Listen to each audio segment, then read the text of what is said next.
Hey guys, welcome back. You're still tuned into Power Breakfast here on CNBC-TV18, and we have our team joining in to take us through the trade setup today and all of the domestic as well as global cues that you should track. Mangalam, Reema and Surbi are all here with me now. Guys, a very good morning to all of you. Reema, let me come to you first. We were just going through the global cues which look extremely solid, so the start should be in the green, but take us through everything we should track. Indeed. So the top down is looking very strong. The macros, the global picture, U.S. markets closed with gains of 1 to 2%. You spoke about the May non-farm payrolls data, much stronger than what the street was anticipating. Yet the street still anticipates the possibility of the Fed pausing in its 13th to 14th of June. So in a way, it could be a Goldilocks scenario for the U.S. markets, where the economy continues to be robust, the labor data continues to be strong, but the Fed will pause in the next meeting. For our own markets, last week we saw major outperformance by the broader markets. So the mid-cap index saw a gain of more than 1.5%. The small-cap index rallied, and now you would want to see that push coming through in the frontline index in the Nifty and the sensex. The SGX Nifty is suggesting a stronger start. One key resistance to watch in the Nifty will be last week. The Nifty went to hit a high of 18,662. After that, it turned out to be a very volatile session. By the close of the week, the Nifty held 18,500, but the immediate level to cross could be last week's intraday high of 18,662. In terms of flows, fairly neutral. So the DIIs bought 581 crore while the FIs sold 650 crore. The FIs have sold in the cash market now for the second consecutive day. That's on Thursday and on Friday. They were both sellers. The big cue to track will be the RBI monetary policy. It's a 3-day policy. It begins on Tuesday, but the conclusion will be known only on Thursday. And market participants are anticipating a pause in by the RBI in terms of rate hikes, because the latest inflation print at 4.7% was very comfortable and well within the RBI's guided band. So the inflation print in India has turned soft. So the commentary on the future trajectory from RBI is going to be tracked very closely. But for the day, expect a very strong start. Let's see whether the Nifty can push to higher levels. Back to you.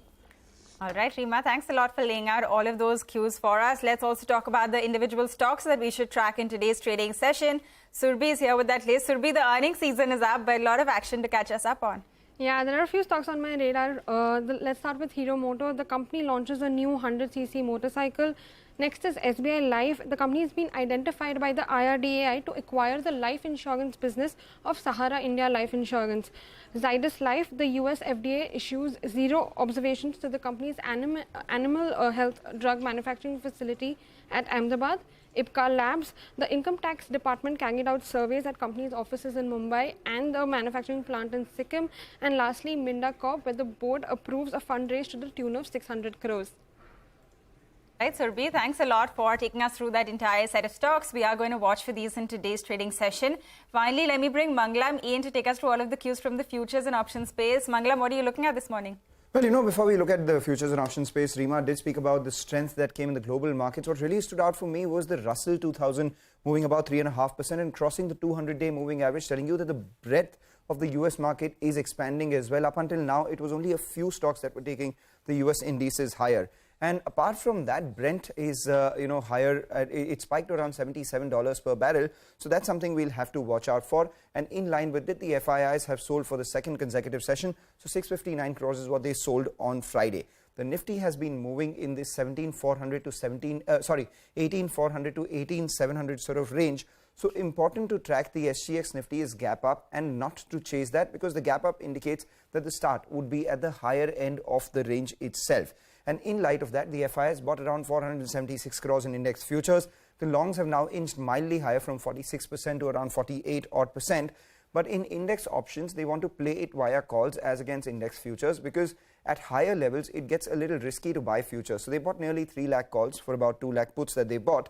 And the call that they bought is 18,800 for 12 rupees a pop. But interestingly, they've also written the same number of calls and puts, telling you that the market's range will continue, especially until the RBI policy meet. Why do I say that? Because the 18,600 call has a premium of close to around 70 odd rupees, telling you that levels closer to 18,700, 18,670 to 18,700 will face some resistance, whereas the 18,500 put has around 47 lakh shares added in open interest for a premium of 50 rupees, telling you 18,400 to 18,450 will be an important support. Were we to break this range on the way up, we'll obviously look at all-time highs, but on the way down, the 20-day moving average, key to watch for the Nifty as well as the Nifty Bank.